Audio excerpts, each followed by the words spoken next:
대한민국의 인플레이션율, 7월 인플레이션율이 발표가 됐어요. 그리고 대한민국 경제 방향성을 수렴하는 코스피가 현재 또 상승세가 좋아요. 연일 이제 상승세를 높여가고 있고, 다음 주 목요일에는 8월 대한민국의 옵션 만기일, 그 다음 주 금요일에는 미국 옵션 만기일이 되게 돼요. 요 내용을 좀 이제 살펴보게 되면 대한민국의 7월 인플레이션율이 0.3%로 이와 같이 중국이 2월에 멈춰섰었고 미국이 4월에 멈춰섰어요. 대한민국이 수출하는 비중 첫 번째가 중공, 두 번째가 미국이에요. 얘네가 멈춰선 다음에 대한민국 인플레이션율 지표 자체도 이와 같이 침체가 됐지만 이후에 이와 같이 개선세가 나타나고 있다. 특히 인플레이션율 지표를 산출하는 과정 속에서 에너지 부분에 대한 지표가 포함이 되게 되고 4월에 글로벌 원유 가격, WTI 가격이 마이너스까지 갔으니 그런 영향을 이제 받았고 이후에 이제 개선세가 나타나고 있다는 것을 알 수가 있어요. 특히 대한민국만 적극적인 원화 유동성 공급으로 이와 같은 인플레이션이 나타나는 게 아니라 대부분의 국가는 미 달러를 환율제도의 근간으로 삼고 있기 때문에 결국은 미국의 중앙은행이 적극적인 경기 부양으로 나오게 되면 비례적으로 환율을 안정적으로 유지하기 위해서 이와 같은 적극세를 나타내는 과정 속에서 같은 시기에 인플레이션율의 상승 현상이 나타나게 돼요. 그래서 인플레이션율만 보게 되면 야 대한민국 4월 이렇게 안 좋아졌다가 점점점 좋아지네. 대한민국 그리고 2분기 경제 성장률도 미국이 뭐 마이너스 9점 몇, 유럽은 마이너스 15%, 대한민국 마이너스지만 선방했네. 이렇게 생각할 수가 있죠. 우물안 개구리가 되지 않기 위해서 조회 가능한 데이터는 최대 기간으로 조회를 해야 돼요. 우물안 개구리가 되지 않기 위해서 조회 기간을 늘려봅시다. 2017년 5월서부터 새로운 정책이 진행이 되게 됐어요. 2017년 말서부터 대한민국 경제를 활성화시키기 위해서는 일정 수준 이상의 유동성이 필요하게 돼요. 즉 일정 수준 이상의 유동성이 만들어져야지 통화의 유통 속도가 높아지게 되고 민간 기업들의 투자를 통한 성장 전략이 원활히 진행이 되게 돼요. 유동성이 일정 수준을 높이게 되게 되면 인플레이션율이 비례적으로 높아지게 돼요. 근데 2017년도서부터 대한민국의 인플레이션율은 고점이 낮아지는 현상이 나타나고 있고 코로나19가 발생된 이후에 현재 개선세가 나타나고는 있지만 우리가 주목해야 되는 것은 이것이에요. 코로나19가 덮쳤을 때 최저 대한민국 인플레이션율이 마이너스 0.3% 2020년 5월이었다. 근데 뭐냐 이거 코로나19가 안 덮쳤는데도 마이너스 0.4% 이게 더 마이너스가 크네. 어떻게 된 것이냐? 여기에 왜 또 뜬금없이 제일 재투자 관점에서 보기 싫은 왜 하락 추세가 여기에 뜬금없이 자리 잡은 것이냐? 무엇 때문인가? 궁금하게 돼요. 이 자료는 대한민국의 인플레이션율, 즉 대한민국 경제를 활성화시키기 위해 요구되는 일정 수준의 유동성, 또한 이 유동성이 일정 수준이 넘어가야지 돈이 회전하는 통화 유통 속도가 높아지게 되고 얘가 높아지게 되면 인플레이션이 높아지게 돼요. 코스피가 왜 또 하락 추세냐? 지금 뚫은 거는 같은데 얘가 지금 하락 추세다. 그리고 얘가 기술적 분석이기 때문에 뚫었다고 또 볼 수도 없다. 그냥 이제 이전에 MT라는 이와 같은 페이크가 나타난 거고 얘가 지금 연결된 걸 수도 있다. 어떻게 된 거냐? 실체를 봐야 돼요. 코스피가 어떻게 될지 가격 차트에 수백만원, 수천만원짜리 고가의 기술적 분석 방법을 띄워놔도 코스피의 방향성은 가격 차트에서는 찾을 수가 없어요. 어딨냐? 그 중에 하나가 여기 있어요. 대한민국 경제 잘 나가려면 대한민국 경제가 활성화될 정도의 유동성이 갖춰져 있어야지 되고 그러면 통화유통 속도 좋고 기업의 기업이익들이 좋아지게 되고 인플레이션율이 높아져야지. 인플레이션이 낮아지니 결국 기업들의 이익이 나빠지고 결국은 기업 지분 가치인 주식 가격 하락 추세다. 당연한 거예요. 보게 되면 근데 일부분 이와 같이 상승을 했었잖소. 꼭 그렇게 안 좋게 그렇게만 바라보지 마쇼. 2019년 9월 아까 봤죠? 계속해서 말해왔어요. 2019년 8월까지 미달러 가치는 강세 현상이었어요. 왜? 미연준의 대규모 보유자산 매각이 진행되면서 보유자산의 가격만큼 미달러 유동성이 사라지게 됐고 미달러를 환율제도의 근간으로 삼고 있는 한국이 됐든 미국이 됐든 중국이 됐든 모든 국가들은 안정적인 환율을 유지하기 위해서 미달러 유동성이 줄어드는 기간 유동성을 같이 줄여주게 돼요. 얘가 이제 8월에 끝났어요. 9월서부터는 유동성이 늘어나게 됐죠. 안정적인 환율을 유지하기 위해서 딱 2019년 9월을 최저점으로 인플레이션이 높아졌다는 것은 대한민국 경제를 활성화시키기 위한 경기부양 정책이라기보다는 시기적으로 안정적인 원화 환율을 유지하기 위해서 원화 유동성을 늘렸을 뿐이라는 것을 알 수가 있죠. 2020년 5월을 저점으로 얘가 높아지고 있어요. 무슨 일이 벌어졌죠? 3월 23일 날 무제한 양적 완화가 진행되게 되면서 누적되는 기간이 증가되면서 미달러 유동성 공급 속도가 환율 제도에서 얘가 늘어나니 원화 유동성을 한국이 됐든 일본이 됐든 중국이 됐든 유럽이 됐든 어떤 나라가 됐든 다 높여주게 돼요. 이와 같이 인플레이션율이 2017년 5월 이후에 증가됐었던 기간은 모두 안정적인 원화 환율을 유지시키기 위한 기간이었었지, 대한민국 경제를 활성화시키기 위해서 대한민국 경제에 필요한 유동성 수준을 높여주는 그러한 흐름이 보이지가 않는다. 안타깝다는 것을 알 수가 있게 돼요. 이를 갖고 또 이제 토를 달죠. 아, 저거는 2017년 말 2018년부터는 미중 무역 전쟁 때문에 안 좋아진 거지 않습니까? 그렇게 말을 해요. 좋아요. 미중 무역 전쟁 때문에 대한민국의 경제 성장률이 2017년에 3.2% 잘 나가던 게 미중 무역 전쟁 때문에 2018년에 2.7%, 2019년에 2.0%까지 나빠졌다고 쳐요. 이와 같이 계속해서 경제 성장률이 안 좋아진다면 대한민국 경제 방향성을 설정하는 대한민국 정책이 미중 무역 전쟁 때문에 경제가 계속 대한민국 경제가 망가져가요. 그러면 어떻게 해요? 대한민국 경제가 이전보다 더욱더 강하게 경기를 부양을 했어야 되겠죠. 그것을 나타내는 경제 지표 중에 하나가 뭐예요? 인플레이션율이에요. 환율 때문에 이때 와서 높이는 게 아니라 이러한 시기 때 경제 성장률이 침체될 때 인플레이션율이 치솟으면서 대한민국의 경제 성장률 침체를 막아왔어야 돼요. 그 정책의 효과가 인플레이션율의 경제지표, 주요한 경제지표에는 보이지가 않는다. 따라서 미중 무역 전쟁 때문에 모든 게 대한민국 경제가 안 좋아졌다고 말하는 것은 앞뒤가 맞지 않는 말이라는 것을, 그냥 말뿐인 것이라는 것을 어렵지 않게 직접 눈으로 확인할 수 있게 됩니다. 이래서 이 자료를 준비한 거예요. 그러면 다른 나라도 똑같지 않겠습니까? 환율 때문에 뭐 그렇게 간다며요. 세계 경제의 표준 미국이에요. 1년이라는 기간 동안에 세계에서 가장 많은 부를 일궈오는 국가 미국.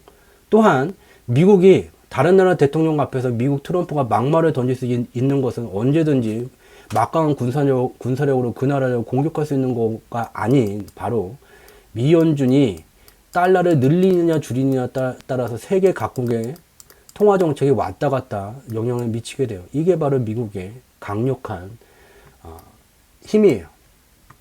근데 미국이 2015년 이래로 인플레이션율이 코로나19가 덮치기 전까지 미국을 포함한 대한민국보다 더 많은 부를 일구는 대부분의 국가들이 인플레이션율이 상승 추세를 만드는 기간, 아니 미달러가 이렇게 늘어나게 되면 안정적인 원화 환율 유지를 위해서 그러면 대한민국도 인플레이션율이 따라서 높아졌어야지 되는데, 어라? 이게 하락 추세잖소. 그러면 여기서 알 수 있는 건 뭐예요? 환율 때문이 아닌 대한민국의 자체 정책에 의해서 이와 같은 인플레이션율, 대한민국의 원화 유동성의 침체 현상이 지속돼 왔다는 것을 명쾌하게, 명확하게, 적확하게 두 눈으로 확인할 수 있게 됩니다. 여기에 미중 무역 전쟁을 갖다가 붙이는 말 자체가 전혀 말로만 봐도 말 자체가 안 된다는 거죠. 이와 같다. 아니, 대부분의 국가들이 얘가 늘어나면 안정적인 환율을 유지하기 위해서 다 같이 늘려주는 판에 대한민국은 지금 뭔 용가리 통뼈를 가지고 반대로 간 것입니까? 왜 이와 같은 일이 벌어지게 됐습니까? 결국은 이와 같은 일이 대한민국의 코스피는 인플레이션율의 하락 추세에 수렴했어요. 미국의 다우존스는 미국의 정책, 시장 친화적인 정책, 지속되는 유동성 확대 정책이 수렴해서 상승 추세가 만들어져 있어요. 이와 같다. 다만 코로나19 덮친 다음에 충격파 이후에 단기간에 이제 글로벌 유동성이 늘어나는 과정에서 동조되는 흐름이 진행되고 있지만 대한민국의 코스피가 이와 같은 하락 추세를 만들게 한 그 정책이 지금 바뀌었는가? 2017년 5월 이후에 6월에서부터 유동성에 영향을 미치게 되는 강력한 부동산 규제 정책이 지금은 더 규제를 강화를 했죠. 안 바뀌었네. 그러면 얘가 미국 다우존스 지수가 지금 이렇게 간다고 계속해서 이렇게 조정은 나오겠지만 이렇게 간다고 대한민국 코스피 지수도 연동되니까 같이 가겠지 라는 게 맞지 않다는 것을 어렵지 않게 인지할 수 있게 됩니다. 결국 인플레이션율이 하락 추세를 만드는 기간에 대한민국 경제를 활성화시키기 위해서 필요한 유동성이 갖추어지지를 못했었고, 대한민국의 부의 절반 이상을 만드는 활동의 수출이 같은 기간에 하락 추세가 진행되고, 경제 성장률이 하락 추세가 진행되고, 이러한 경제 지표를 직접 확인한 해외 투자 자본은 대한민국에 대한 투자 규모를 줄이면서 모든 경제 지표가 하락 추세가 진행됩니다. 미국의 인플레이션율이 상승 추세를 가고 대부분의 국가들의 인플레이션이 상승 추세를 가게 되면서 경제를 활성화시키기 위한 유동성이 임계 수준을 넘어서 다른 국가들은 발전하는데, 대한민국의 인플레이션율은 반대로 가게 되면서 이와 같은 시절이 펼쳐지기 전 2017년까지 글로벌 금융위기가 발생한 이래 2017년까지 대한민국은 이머징 마켓 속에서도 주식시장의 상승세가 가장 강한 국가 중에 하나였어요. 인플레이션율 하락 추세, 수출 하락 추세, 해외 직접 투자 하락 추세, 경제 성장률마다 하락 추세, 이러한 시절 이머징 마켓보다 더 약한 흐름을 나타냈을 뿐이 없고, 녹색의 비행기 궤도 상에서 얘는 지금 1차 상승이 마무리되게 됐고, 지금은 일정 기간의 휴지기를 갖게 됐을 뿐이 없다. 정책이 변화되기 전까지는 최대 태동기 하한 수준까지도 얘가 이 상대 강도 지표가 내려가 쓰고 있다. 즉 이머징 마켓보다 코스피의 강세가 약한, 매우 단기간에 변동성으로는 강할 수가 있죠. 그렇지만 시간이 누적되게 되면 이와 같은 약세 현상이 일정 기간 계속 지속될 여지가 충분히 여분이 남아 있다는 것을 알 수 있게 됩니다. 다음 주 여기까지가 이제 대한민국 금융시장의 방향성이에요. 이제 변동성도 좀 살펴봐야지 되겠죠. 다음 주 목요일이 대한민국의 옵션 만기일이 되게 돼요. 대한민국의 코스피 이제 최근에 잘 나갔어요. 얘는 이제 코스피 200 지수가 되고요. 오늘 장마감 기준으로 310.4에 와 있어요. 야, 대한민국 경제 선방을 가니까 이렇게 이러한 방향성에 동조해서 코스피 잘 나가는 거야. 과연 그럴까요? 방향성은 살펴봤죠. 그럼 변동성 때문이라는 것을 알 수 있게 되겠죠. 이 310.4는 지금 이 노란색으로 표기한 310에서 315 미만 구간에 들어가게 돼요. 옵션 시장에서 누군가 돈을 벌기 위해서는 주식시장과 달리 누군가가 반드시 깡통을 쳐야 돼요. 그렇기 때문에 특정 기간의 자금 운영 능력이 가장 높은 외국인은 자금 운영 능력이 약하기 때문에 베팅을 해놓고 지수를 누가 돈을 들여서 움직여서 자기가 돈 벌 수 있는 구간까지 가져다 주기를 바라는 개인을 사냥을 하게 돼요. 개인 중에서도 이론적으로 만기일까지 손절이 안 되기 때문에 무한대의 손실이 발생되게 되는 파란 숫자를 사냥하게 돼요. 이게 저희 경제지표 스토리텔링만의 독특한 개인의 파란 숫자 사냥법이 되겠고요.